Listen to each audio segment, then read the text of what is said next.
આજની ઝેનઝી પેઢીએ 4 આના એટલે કે 25 પૈસા કદાચ જોયા પણ નહીં હોય તેવા સમયમાં પાલનપુર શહેરમાં એક એવું દવાખાનું આવેલું છે જે આજે પણ સંસ્થાના નામથી નહીં પણ 4 આનાવાળું દવાખાનું તરીકે જ ઓળખાય છે. આપની મોબાઈલ સ્ક્રીન પર દેખાતા આ દવાખાનાનું નામ આમ તો મણિબેન કોઠારી ચેરિટેબલ ટ્રસ્ટ છે, પરંતુ પાલનપુર સહિત આસપાસના અનેક ગામોની પ્રજા તેને 4 આનાના દવાખાના તરીકે જ ઓળખે છે. 42 વર્ષોથી ગરીબ દર્દીઓની આરોગ્ય સુખાકારી માટે ચાલતા આ દવાખાનામાં દરરોજ મોટી સંખ્યામાં દર્દીઓ ઇલાજ કરાવવા આવે છે. શહેરના કમાલપુરા વિસ્તારમાં વસતી ગરીબ મધ્યમ વર્ગની પ્રજા માટે આ દવાખાનું સાચા અર્થમાં આશીર્વાદરૂપ સાબિત થઈ રહ્યું છે. જે સંસ્થાનું દવાખાનું જે ચાલે છે ઘણા વર્ષોથી ચાલે છે અને બહુ નહીવત રૂપિયામાં એટલે કે 25 પૈસા જેટલામાં સારવાર વર્ષોથી ચાલે છે. અને અહીંયા આગળ કોવિડ જેવી બીમારીનું બી ઘણા બધી સારવારો મળી ગઈ છે અને હાલ અત્યારે 3 થી 4 દિવસની દવા ખાલી છે. પહેલાં 4 આનાના બદલે અત્યારે 5 રૂપિયા નહીવત પૈસામાં દવા મળે છે અને બહુ સરસ ટ્રીટમેન્ટ આપે છે. મારા વાઈફને છેલ્લા 3 મહિનાથી ખાંસી બહુ થતી હતી. ઘણા ડૉક્ટરોને બતાવ્યું, 3 મહિના બહુ ફર્યા અને પછી એ ભાઈએ કીધું કે અહીંયા આગળ જાઓ કમાલપુરા વિસ્તારમાં. ત્યાં આગળ ગયા, એક 5 રૂપિયાની દવામાં 2 દિવસમાં તો કમ્પ્લીટ ખાંસીનું નિવારણ આવી ગયું અને એટલી સરસ દવા આવે છે. અને અહીં આગળ જે મેડમ બેઠા છે એમની બી ટ્રીટમેન્ટ બહુ સરસ છે. અને અહીંયા આગળ જે દવા લો એમાં જે સિરપ આવે છે એ તો એટલી સરસ છે ને કે 2 દિવસ નાની ચમચી બી 2 છોકરાઓને પીવડાવી દો તો છોકરાઓની બી ખાંસી જે ગાયબ થઈ ગઈ એ રીતનું થઈ ગયું છે. બહુ સરસ ટ્રીટમેન્ટ આપે છે અને કંઈ એની કિંમત ના કરે. અત્યારે બીજા ડૉક્ટરો પાડી જાઓ કે કોઈના બી જોડે જાઓ, બહુ સારી એવી દવા બધી બાજુ મળતી હોય છે.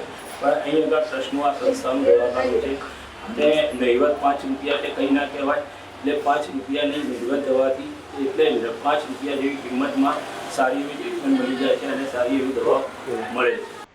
અહીં છેલ્લા 6 વર્ષોથી સેવા બજાવતા તબીબ ડૉક્ટર બેલાબેન ત્રિવેદીએ જણાવ્યું હતું કે કમાલપુરા વિસ્તારમાં મોટાભાગે ગરીબ અને મધ્યમ વર્ગની પ્રજાજનો છે, જેઓને દવાખાનાઓની મોંઘી ફીસ, દવાઓનો ખર્ચ પોસાય તેમ હોતો નથી.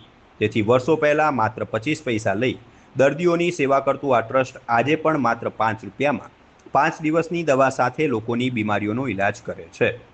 આજની સ્ટોરીમાં આટલું જ. આવી જ અવનવી સ્ટોરીઓ જોવા અમારી ચેનલને લાઇક, શેર અને સબસ્ક્રાઇબ કરો. 5 વર્ષથી હું મેડિકલ ઓફિસર તરીકે છું. દવાખાનાનું નામ છે મણિબેન કોઠારી, પણ વધારે પ્રખ્યાત 4 આનાવાળા દવાખાનાથી છે. જ્યારે આ 42 વર્ષ પહેલાં ચાલુ થયું ત્યારે ટ્રસ્ટીનો ઉદ્દેશ્ય હતો કે કોઈ પણ ગરીબમાં ગરીબ પેશન્ટ છે એને દવા મફતમાં ભોગવવાની, અને એ ઉદ્દેશ્ય અત્યારે પણ છે. અને માટે જ ઘણા બધા પેશન્ટ અમારી પાસે દવા લેવા માટે આવે. ફક્ત અહીંથી નહીં, એટલે લોકલ પેશન્ટની સાથે આજુબાજુના ગામોમાંથી પણ દવા લેવા માટે પેશન્ટ અમારી પાસે આવે છે. લઈએ છીએ અમે અત્યારે ફક્ત 5 રૂપિયા, બરાબર. 5 રૂપિયામાં 5 થી લગભગ ગણો ને 3 થી 5 દિવસની દવા મળે છે અને લગભગ દરેક પ્રકારના રોગોને ઠીક કરે છે. શરદી, ખાંસી, તાવ, ઝાડા, ઉલટી વગેરે. બીજું ખાસ મહત્વનું એ કહેવાનું કે ટ્રસ્ટી છે એમને ખાસ એમનો ઉદ્દેશ્ય એટલો ઉમદા છે કે ટ્રસ્ટને ખોટ જાય છે. ધારો કે વર્ષે લગભગ ગણો તો 3 થી 5 લાખની ઓછામાં ઓછી ખોટ તો કરે.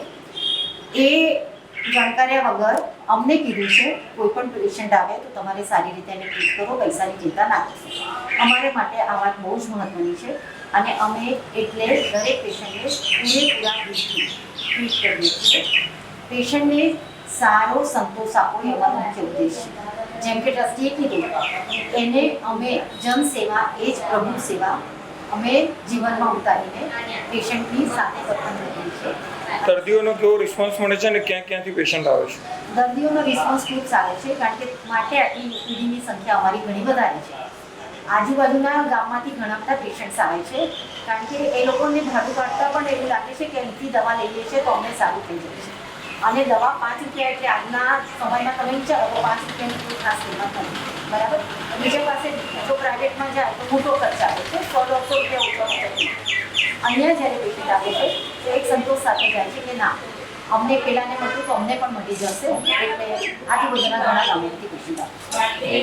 અને બીજું ખાસ એ કહેવાનું કે અમારે કોવિડ વખતે પેશન્ટ ઘણા બધા અહીંયા આવ્યા અને ઘણા બધા એવું કીધું કે ના બેન તમારી દવા લીધી અને અમને સારું થયું. હા, ચોક્કસ અમે દરેક પેશન્ટના રિપોર્ટ શરૂઆતમાં નહોતા કરાવ્યા, પણ પેશન્ટના સંતોષ અને આવીને અમને કહેવાનું કે બેન તમારી દવાથી અમારો કોવિડ પણ સારો થયો, તો એ અમારા માટે બહુ મોટી વસ્તુ છે.